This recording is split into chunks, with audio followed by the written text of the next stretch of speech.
Hi. So in today's lecture, we are going to talk about doubly linked lists. So recall that in the lectures last week, we studied specific implementations of different abstract data types. Specifically, we looked at the data type linked list.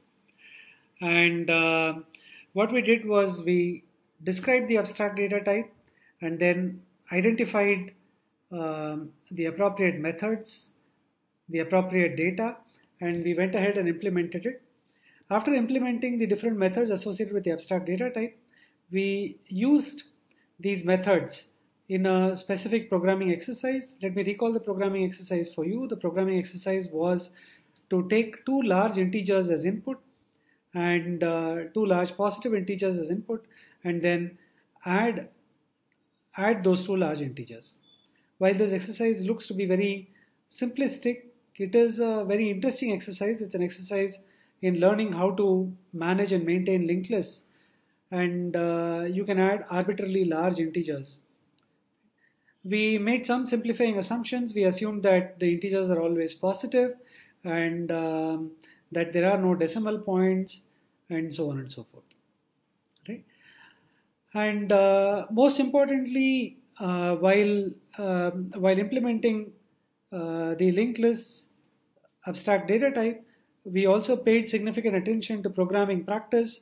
We saw how to use a C programming language to partition a large program with different kinds of data and different kinds of functions into appropriate pieces of um, code. I mean, each piece of code sat in a separate file.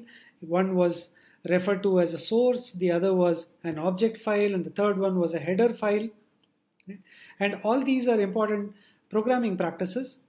And in today's lecture, we are going to extend the linked list data type to define the doubly linked list data type. And when we define the doubly linked list data type, when we implement the doubly linked list data type, we are going to reuse code. Right? And reusing code, already developed programs, is a standard approach to designing systems. What you do is you take a piece of code that is tested and that is deployed, and you want to identify some minor functionalities that you want to add or change, and you modify the code to incorporate this minor addition or the minor change. Right? Today, what we will do is we will take this linked list implementation that we have and implement the doubly linked list data type. And during this implementation, you will see that one has to be extremely careful when one reuses code. While this is not the central theme in the lecture, it is a very important associated theme with programming. Right? So now let's go to the slides for the doubly linked list data type. And in these slides, you will notice that there is a strong motivation for the doubly linked list data type.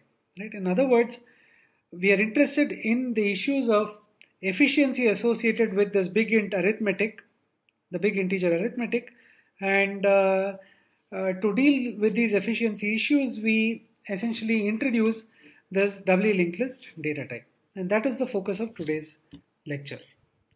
So let's go to the slides.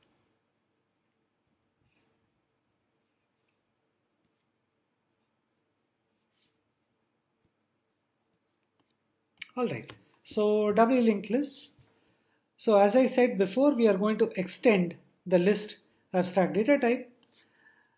And this is a summary of the list abstract data type. Recall that the data is organized in a list-like fashion, and we have some generic methods to query the list itself, whether it is empty or how many elements are there in the list.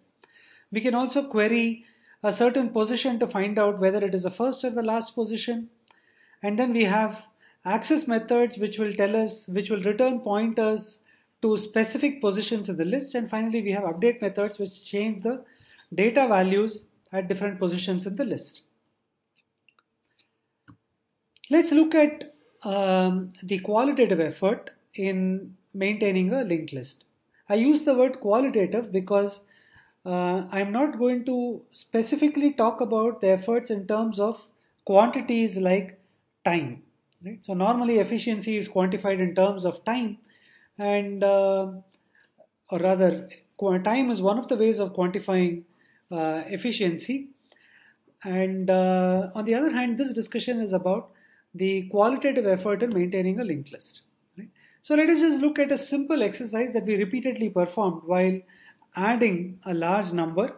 Recall that the addition was from the rightmost digit, otherwise the least significant digit, and we moved moved towards the left repeatedly, adding the individual digits, keeping track of a carry that gets generated. Right? Also, let us recall that in the list implementation, the number was visualized from the left to right fashion, whereas the addition is from the right to left fashion.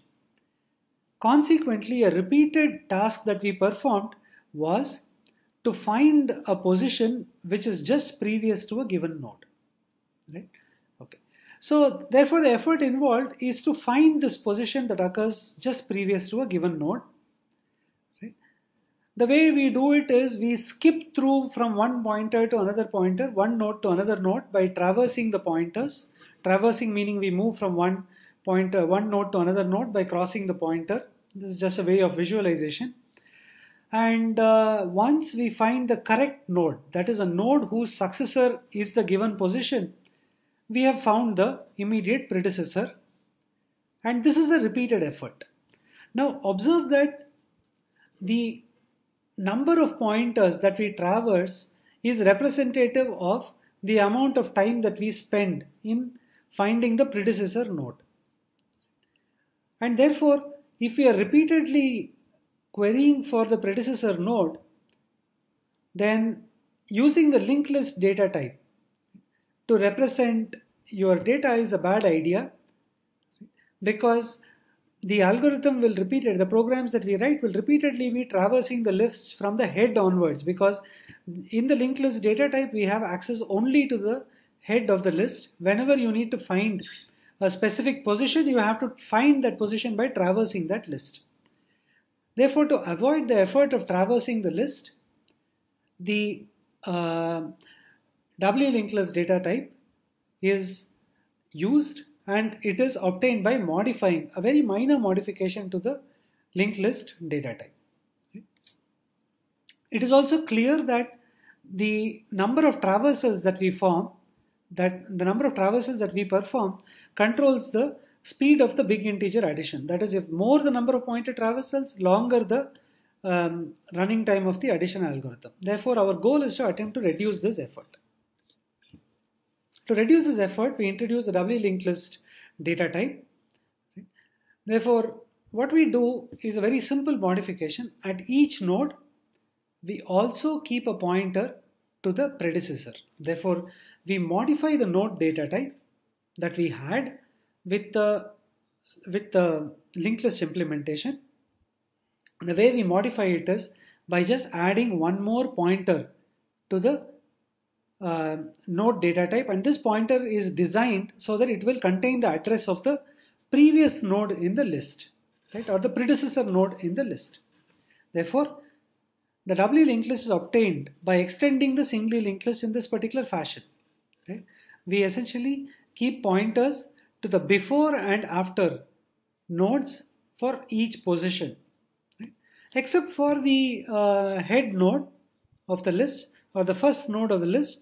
The immediate predecessor is well defined, and everything else is very similar to a list.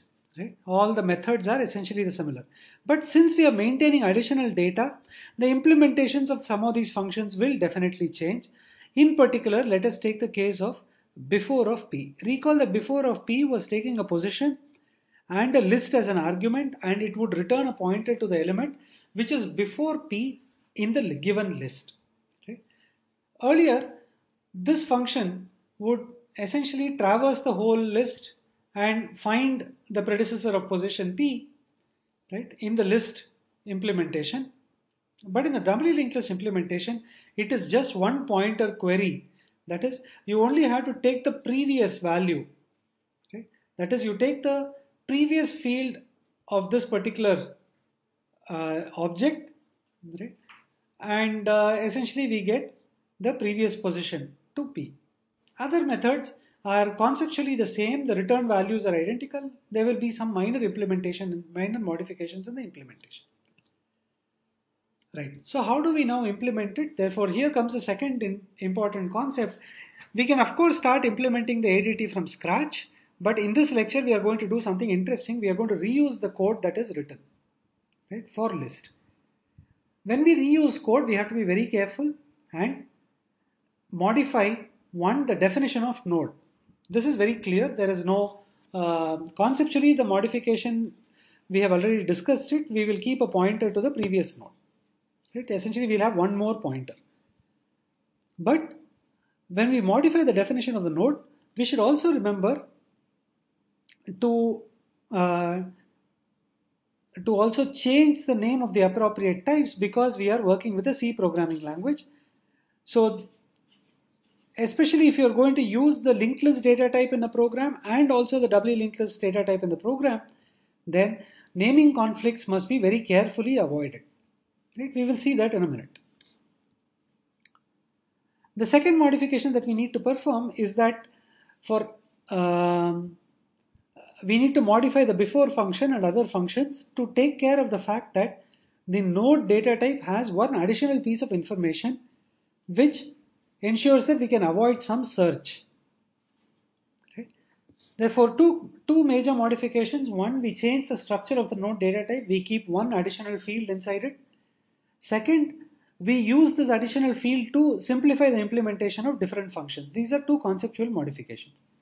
Here is an implementational modification, which means that because we are going to reuse the code, right, which was written for lists, we should be very careful and ensure that the argument types and the return types of different functions are changed. The arguments in functions like size of, which are library functions, are also carefully changed. Then we also need to ensure that the names of the functions are also appropriately changed. That is, C does not provide us the feature of using the same name for a function, right, which performs the same task on different data types. We should have different function names. Right? So I repeat this, we are limited by the features of C, the programming language. So for example, if you have a function which is performed on the linked list data type and the same function is performed on the doubly linked list data type, we must ensure that the two functions have different names, especially if we are going to use the two data types in the same program. Okay? So this is another major modification that we must take care of when we reuse code. In general, whenever you reuse code, one must reuse code in a very careful manner, otherwise one may not be able to predict the kind of errors that will happen. Then we will look at a programming exercise, but for the moment let us look at our implementation of the doubly linked list data type.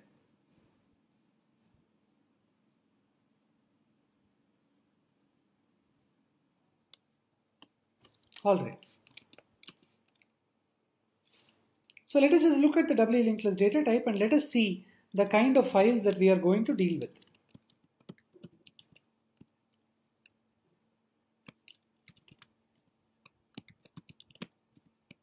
All right.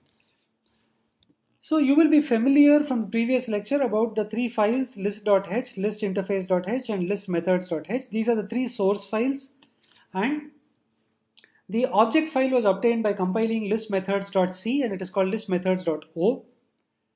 Similarly, we create three source files for the doubly linked list. These are obtained by extending the list implementation itself. So we have three additional files now which are relevant to today's lecture. One is called dllist.h, then dllistmethods.c and dllistinterface.h. So the dllist.h contains the data type definition, that is the modified node type. The dllistmethods.c contain modifications of the list methods, right? Appropriate modifications which are carefully done. The dllistmethods.o is obtained by compiling the dllistmethods.c file. And a programmer who is programming by using the appropriate these data types will include the dllist interface.h and the dllist and the list interface.h. So let us look at these files one at a time.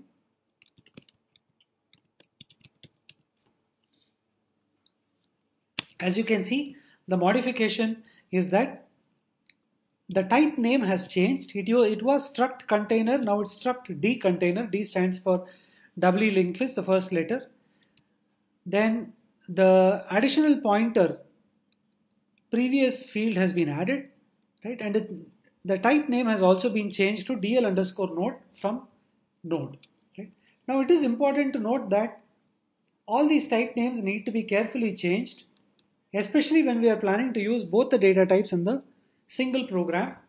A small exercise that you should do is try using the same names, right, in C and compile, and you will see the kind of errors that happen. So then you should ask yourself, what is the right programming language for ensuring that you can use the same name to mean two different things. Just a small pointer to get you thinking. Now let's go to the DL list interface dot.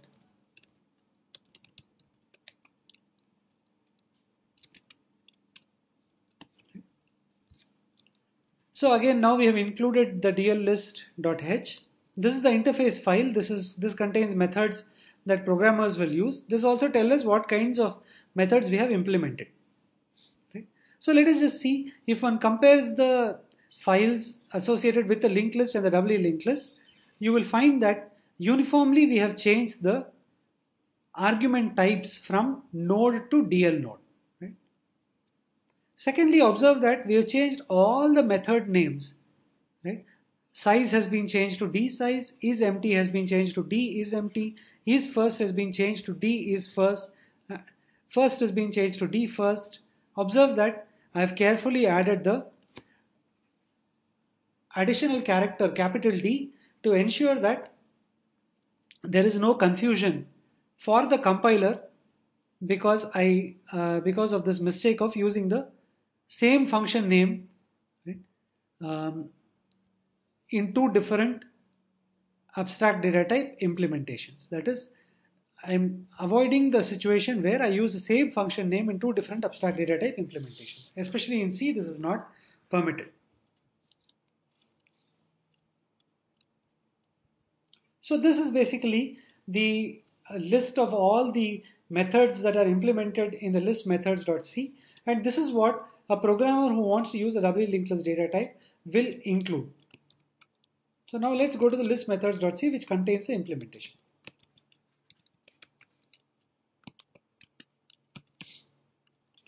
So this is inherited from, so this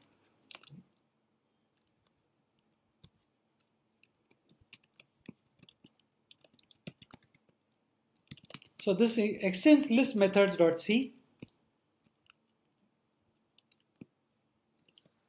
So conceptually, really nothing new happens here in terms of the different functions, right? So all the functions, for example, tSize now returns the length of a list, right?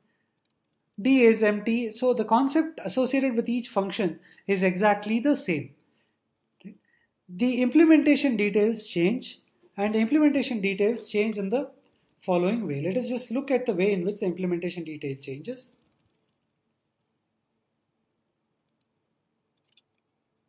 Wherever, right? So for example, let us look at the before function. Right? So recall that the before function takes in as argument a list and a pointer and returns a pointer to the previous node of the given pointer in that particular list, in the given list. And recall that when we implemented this in the list, we had to traverse the whole list, cross multiple pointers before we get to the desired node, which is the predecessor of the given position. In this case, it is extremely simple. You just return the value of the previous field associated with the position node. Right? So therefore you take that particular node, the current node, look at the previous field, and it points to the previous node in the list, and one just returns that value. Observe that that could be null also. Right? So this is the one major change. Right?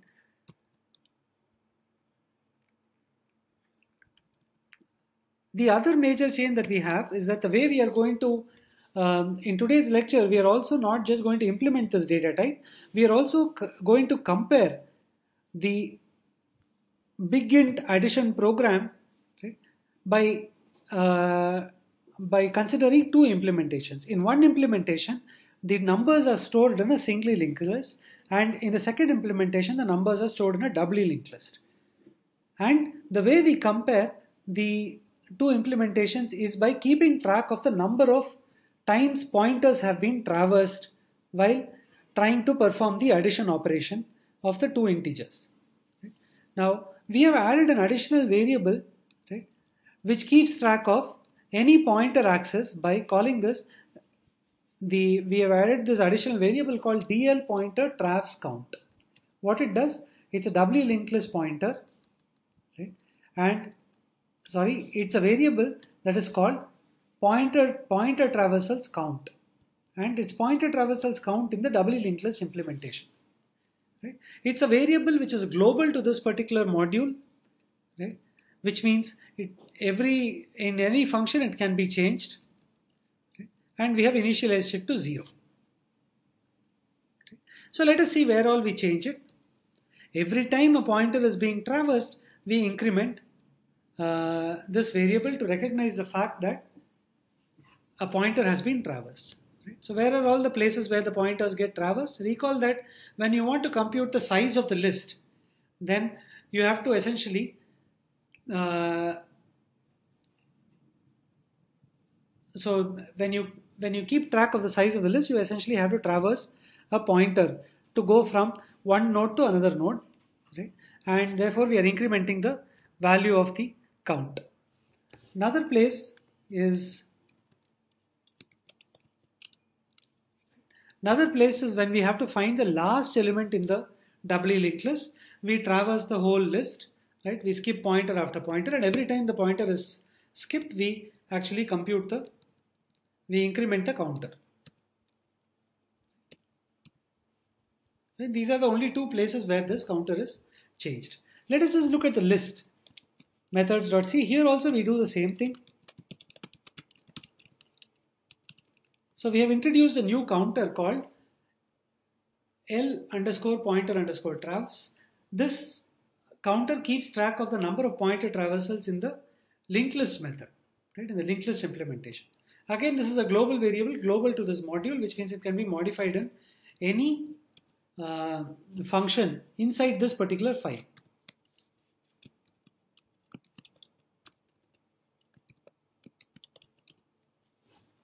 So again, when you want to find the last element of the list, we skip the pointers one after the other, and then the pointer travs count is incremented.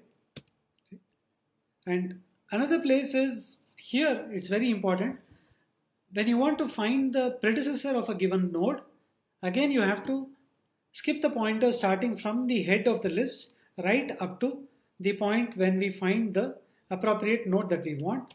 So again here the pointer traversals count is incremented, and therefore these are the two places at which the pointer traversals count is incremented in the list implementation. Therefore we have modified the list implementation in a small way by adding one counter which is global to that particular list implementation, right?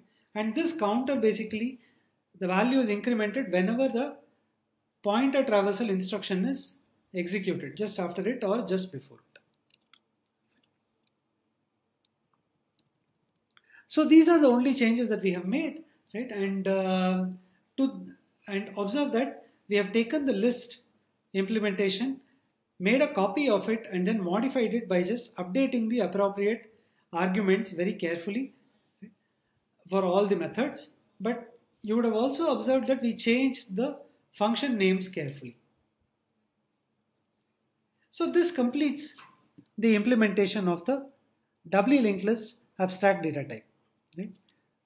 I'm not going to compile the doubly linked list abstract data type implementation because subsequently I have added additional methods which are relevant for the next lecture. For example, I've introduced some functions called midpoint, comes after, and binary search, and so on. Right? These are not compiled yet, so therefore I'm not going to compile it and show it to you. Right? However, you can see that I have already compiled the doubly linked list implementation quite recently, right? And it is available for me to use in the programming exercise that we have planned. So now let's go to our programming exercise. And before that, so observe that so far we have completed the definition of the doubly linked list abstract data type, which is a very important thing. We also found the motivation for why we want to come up with a new data type. So essentially we want to gain some efficiency. And then we saw that we can reuse code that has already been written. For example, whatever code we have written for the list abstract data type, we reused it for the doubly linked list abstract data type, and we carefully modified it. Conceptually, there were not major modifications because essentially both are lists. You only have to keep track of, pointers carefully. You need to ensure that the previous field in the doubly linked list nodes are appropriately set, and so on and so forth. So therefore, the modifications were very simple. We just made a copy of the linked list methods.c and changed the data type names at all the arguments. The return values were changed. The function definitions were appropriately changed, and care was taken to ensure that the values of the previous field in each node was meaningfully set. Right? So I encourage you to look at the code. We will make the code available to you on Google Drive as a PDF, and you can take a look at it. So now let's go to a short description of the programming exercise, which is a comparison between the efficiency of the doubly linked list based implementation and the linked list based implementation of adding two large integers. Right? So that is the focus now. Right? So let us just go to the description of the exercise, which is in the PowerPoint slides. Right. Question is the same. One has to perform big number addition. Right? But the goal is to compare two implementations of big number addition. The first implementation is based on the list data type, and the second implementation is based on the doubly linked list data type. Our implementation of this programming exercise will print out the answer. It will also print out how many times the pointers were accessed by both the methods. Right? And in a subsequent lecture, we will also show you how much additional space has been used by the doubly linked list data type. Therefore, you will understand the trade-off between using more space to gain some more efficiency in terms of time. So now let us go to the implementation of this performance monitor program.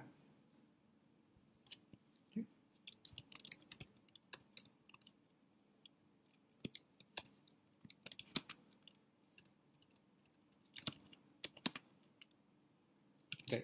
So the performance monitor program is called perfdll.c, right?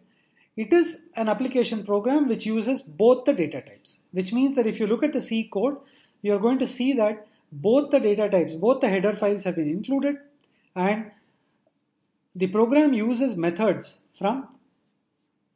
associated with both the data types. Right? And C does not permit you to have same function names, right? And therefore we have also ensured that functions which perform similar operations have different names in the implementations of the abstract data type. Before we look at the code associated with the abstract data type, let us just take a look at one or a few runs of the abstract data type. So let us compile it first. Right. So let us just look at it. GCC, the compiler, you compile this particular program.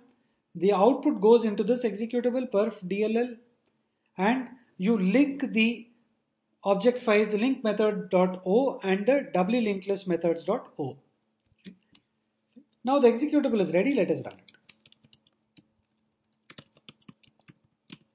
So let me give some really large number which you can verify immediately will not be uh, cannot be stored in any variable of the data types provided by the C programming language. All right. So let us just see this. These are the two numbers. It is very easy for you to verify that the sum, which is in the fourth line, is correct, right? But prior to the fourth line, that is in the third line, observe that I have printed out, right, or the program has printed out the number of pointer traversals with a linked list implementation. That is, when the two numbers were stored in two separate linked lists and added, the number of pointer traversals was 8,374. But when you use a doubly linked list, the number of pointers is about 60%, right, or a little more than 60% of the number of pointer traversals, when 60% less than the number of pointer traversals made when you use a linked list. Okay, let me say this again correctly. Okay. So the number of pointer traversals made when you use a doubly linked list is only 60% of the number of traversals made when you perform the implementation with a doubly linked list. Let's look at even smaller numbers. This can of course sit in an appropriate integer variable, but we are not worried about it. But again, you can see that it's close to like 67, 68%. Right? The number of pointer traversals made with linked list is 102, and the number of pointer traversals made by doubly linked list is about 72. Let's try even smaller numbers.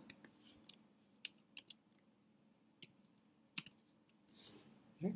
And as you can see now, it's almost 80% of the total number of pointers that the doubly linked list uses at most 80%, right, of the number of pointer traversals as used by a linked list implementation. Let's do this for 2 just to see.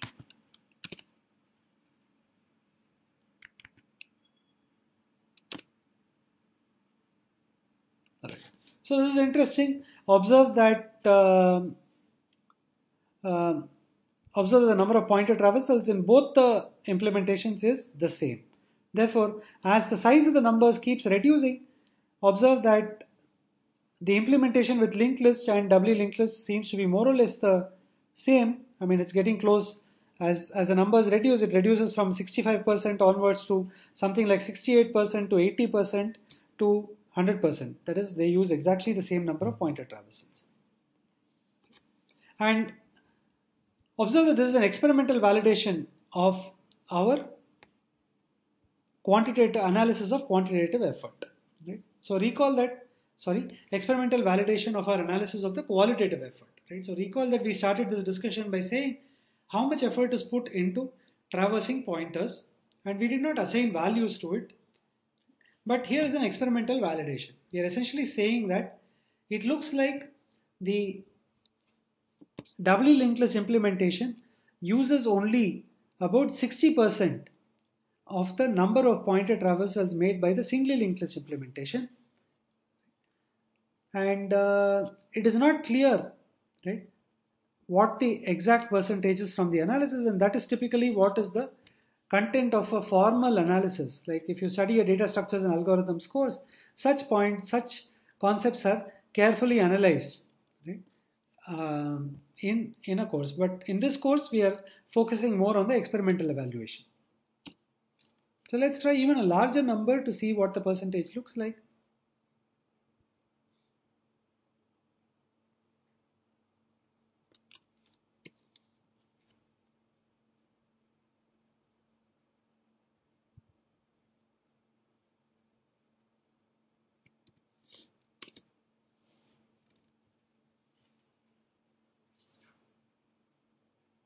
Alright, so it almost looks like 60%. As you can see, the number of pointer traversals made with the linked list implementation is about 30,000. On the other hand, with the doubly linked list, it is 20,000. Right? So it is about 66%. Right? That seems to be the right number. I leave that as an exercise for you to exactly quantify by looking at the implementation. What is the percentage relationship between the number of pointer traversals? Now let us go to the program itself, the source file.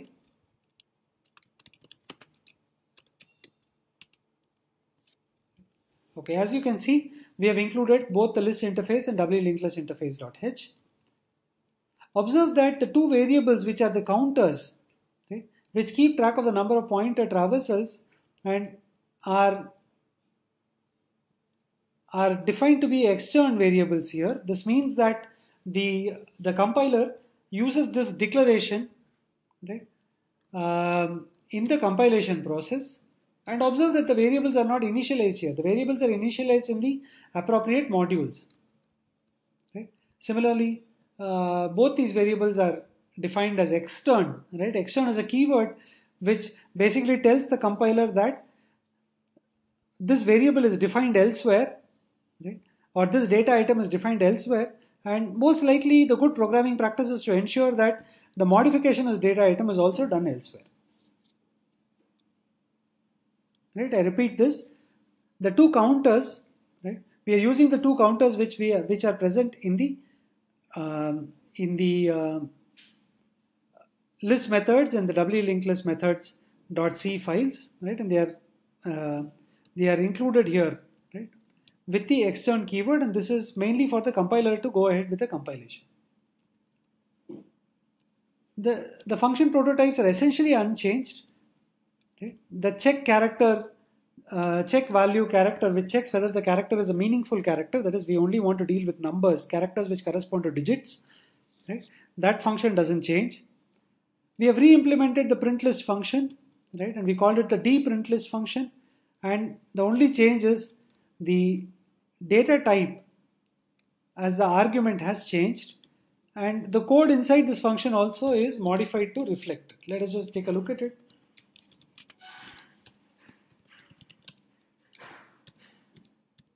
Okay, so if you look at the dprint list implementation, the argument is changed, right? And otherwise really nothing much has changed. Essentially we are reusing the code fairly efficiently. Right? Similarly, the dadd method, conceptually where we are adding the two lists, right? In this case, the numbers are stored in two doubly linked lists. The dadd method is to add the two doubly linked lists, or add the two numbers in the two doubly linked lists. Let's just go to the particular code. The name of the function has been carefully changed, right, because of the limitations of the C programming language. So let us just look at the implementation of dadd. Really, it's exactly the same implementation as the add function itself, except that significant care has been taken to ensure that the pointers are all appropriately set. For example, whenever a new node of the DL node type is allocated, both the next pointer and the previous pointer are set to null. Similarly, if you look at this piece of code, when a node is inserted into the list, that is when one more number is inserted into the list, that becomes the head of the list. The previous head of the list now points to the new node that has been created. This is another thing that has been implemented very carefully.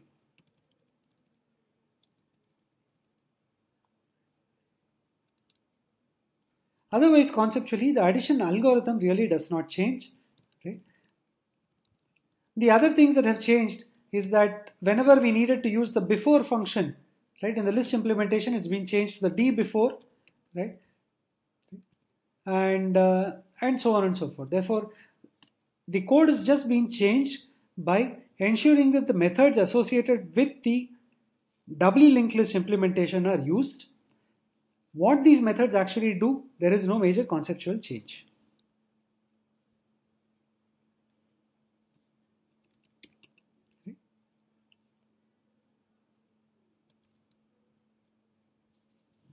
So now let us look. Therefore, we've convinced ourselves that the methods haven't drastically changed. The implementation algorithms are just the same, and it's just a careful reuse of code. Careful in the sense that the names of the arguments have been changed, the names of the functions have been changed, and wherever the previous pointers have to be set carefully in the doubly linked list methods, we have done that also very carefully. These are the only changes. Algorithmically, there is no change between the add method or the print list method in either the list implementation or the doubly linked list implementation of this program. Okay, so let us just look at the top level structure of this program, the flow chart, so to speak. Okay, so the first number is read into number 1, right, which is a linked list. The same number is read into D number 1, which is a doubly linked list, the first node of the doubly linked list. Then the numRead function is called, and the numRead function has been modified. It takes two arguments. One is a pointer to the first number, which is a list, singly linked list, and it takes a pointer to the doubly linked list, which is supposed to contain the same number. On returning from this function call, the pointer number 1 contains the first number, and the pointer D number 1 contains the same first number, except that in the D number 1 pointer points to a doubly linked list, and the number 1 pointer points to a singly linked list. Same with number 2. Conceptually, there is nothing, right? We now have two lists, right? Two sets of lists. One set for number 1 and number 2. These are singly linked lists. The other set for D number 1 and D number 2, which are doubly linked lists. Okay, now we calculate the result using the two functions, which is add and deadd. Note that deadd takes as arguments two doubly linked lists, and add takes as the arguments two singly linked lists. Now what we do is we print the number of pointer traversals, which is the counter variable which is associated with the list methods.c. Then we print the result. Then we print the total number of pointer traversals made by the doubly linked list implementation, and then we print the result.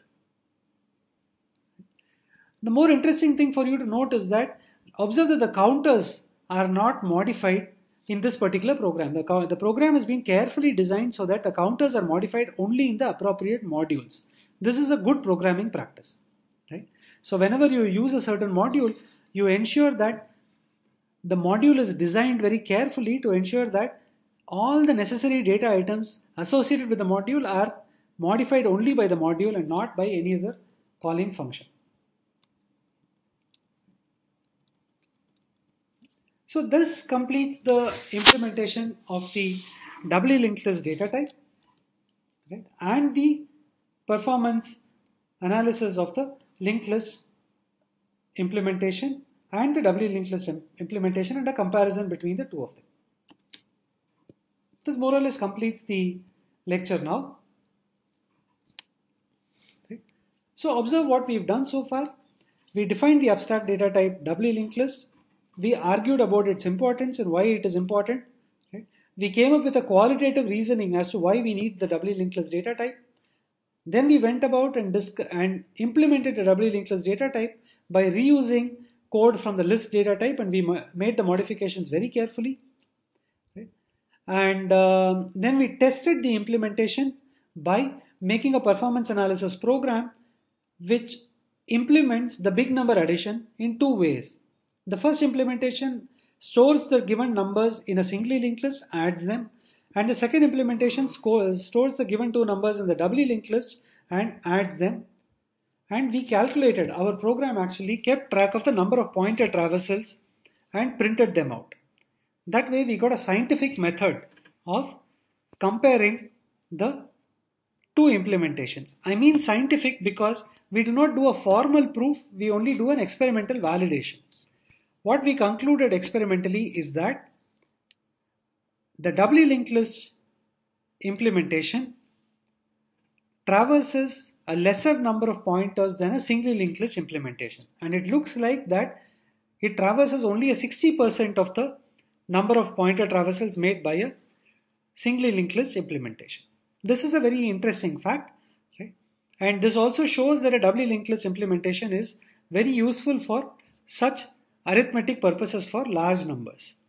Right?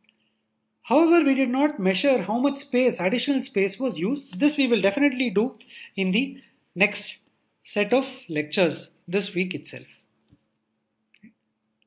So what are we planning to do in the next week? The plan for the next week is that we will talk about the array abstract data type very quickly. We will not go into the array abstract data type implementation because the C programming language provides us features for manipulating and accessing arrays.